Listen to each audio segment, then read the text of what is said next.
So this conference will be broadcast at www.acu2020.org. It will be translated into 10 languages. You can find other contents on this website as well. Plus, I'm here in Germany acting as a medical doctor of Robert Kennedy, and I just would like to announce his voice is not related to any virus or something. He has not COVID-19 something. It's a long-lasting physical voice disease, just to say this. So he is, his health is very intact, and we are proud to have him here with us. So tomorrow there will be a very big crowding, like in the 1st of August. This was the biggest in Europe. And tomorrow it's going to be much bigger because we are standing here all together to try to tell the truth to the people. I am Robert F. Kennedy Jr. Excuse my voice, which should get better as I talk. And let me explain to you a little bit about the journey that brought me here. I run the biggest water protection group in the world. It's called Waterkeeper Alliance. And back in the early 2000s, I was suing big coal-burning power plants in the United States for discharging mercury. At that time, and my only concern was the impact of the mercury on fish and on human health of the human beings who ate the fish. Around that time, it came to my attention that there was also large amounts of mercury in vaccines, much larger exposures to children than any child would ever get from eating fish. And so I began to address that, and we started an organization that was trying to have a very limited scope, which was trying to remove the mercury from vaccines. Little by little, I came to understand that there were larger problems with vaccines. And the central problem, and the one we were most deeply concerned with, was that vaccines in the United States were not safety tested. They have an exemption that is not available to any other medical product. And that exemption, which most people cannot even believe, is an artifact of CDC's legacy as the Public Health Service, which was a quasi-military agency. And at the time that the vaccine program was launched, the purpose was a national defense purpose, and they wanted to make sure that vaccines could be quickly formulated and deployed in order to derail attacks by foreign countries with biological substances. So they removed the regulatory impediments, including the necessity to test vaccines, to safety test vaccines against placebos. And so my very narrow purpose in starting the Children's Health Defense was to address this problem and get vaccines properly safety tested. Because if they're not safety tested, nobody can tell you with any medical authority whether that vaccine is injuring more people than it's saving. And yet, as we continued on with this advocacy, it became very clear that there were other problems as well. There was problems with the corruption in our political system. The pharmaceutical companies had not only corrupted our politicians with huge amounts of lobbying money, they had captured the agencies that are supposed to protect Americans from public health threats, the CDC, the FDA, the HHS. They had captured the press in our country. Huge influxes of advertising dollars, which had neutralized the press, and they had effectively subverted American democracy by neutralizing all of those institutions that the founding fathers of our nation had created to stand between a greedy corporation and a vulnerable child. The Congress had been corrupted. The regulatory agencies were captured. They had become sock puppets for the industry they're supposed to regulate. The press had been sidelined. And worst of all, They had passed a law in our country in 1986 that gave pharmaceutical companies complete immunity from liability. So there was no incentive for any of those companies to make vaccines safe. And little by little, we recognized that this was not just an American issue. This was a global issue. I came 2 years ago when I was arguing the Monsanto case, and I met my partner here, Senta Dupuy.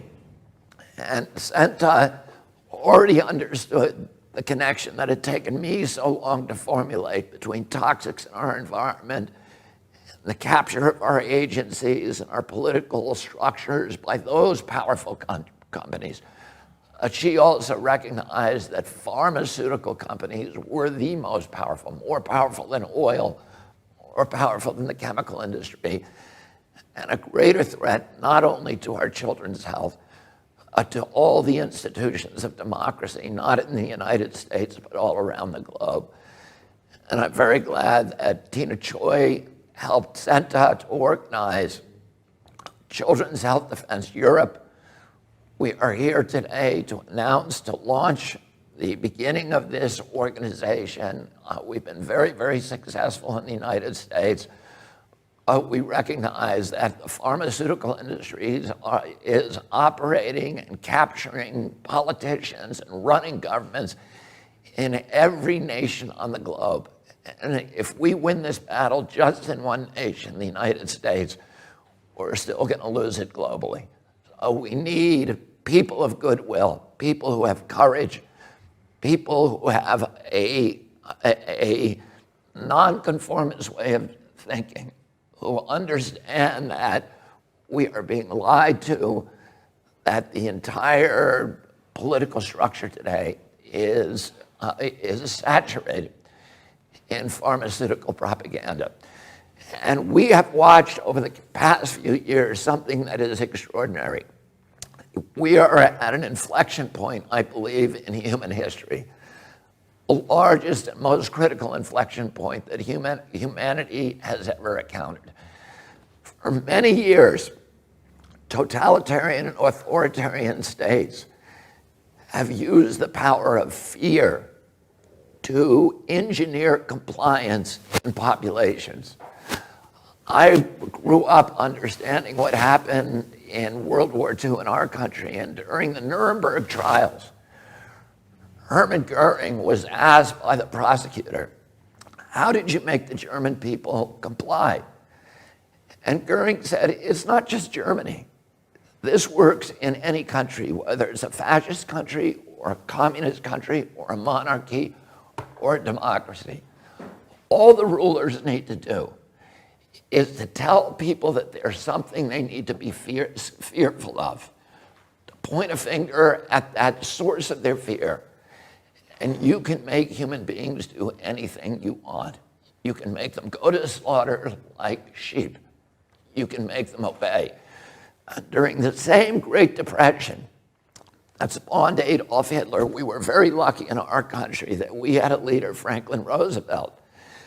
And he said, the only thing we have to fear is fear itself. He understood that fear would drive us into totalitarianism.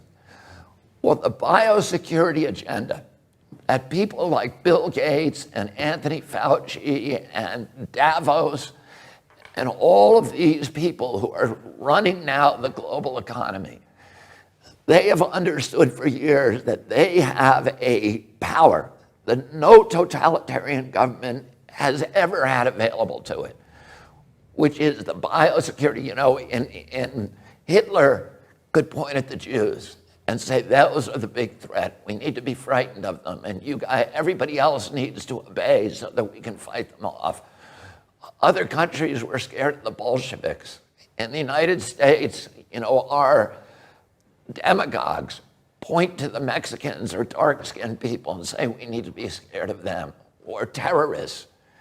And, you know, all of those things get us to voluntarily give up, relinquish our human rights, our civil rights, and walk like sheep into the abattoir.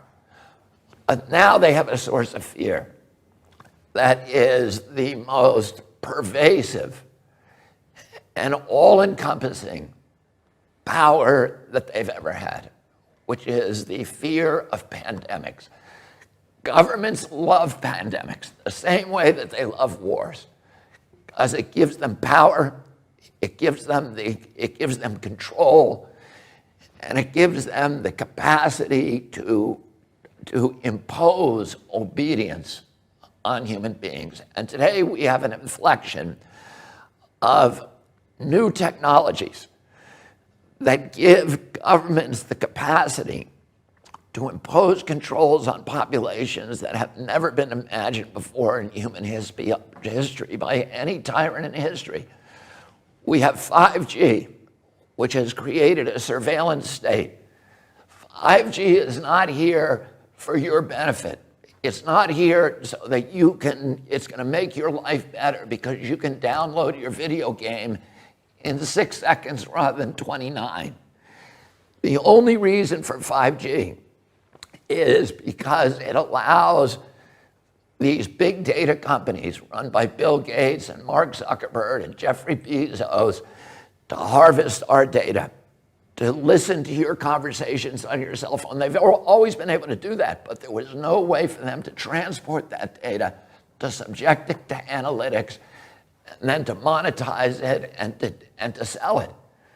Bill Gates today is building a city in Arizona, 80,000 people, with a data center that will be able to take all of this new data, the data on your Alexis in your home. You think that Alexis is working for you? Alexis isn't working for you. She's spying on you. Your cell phone is spying on you. They have biometric facial recognition systems, your GPS.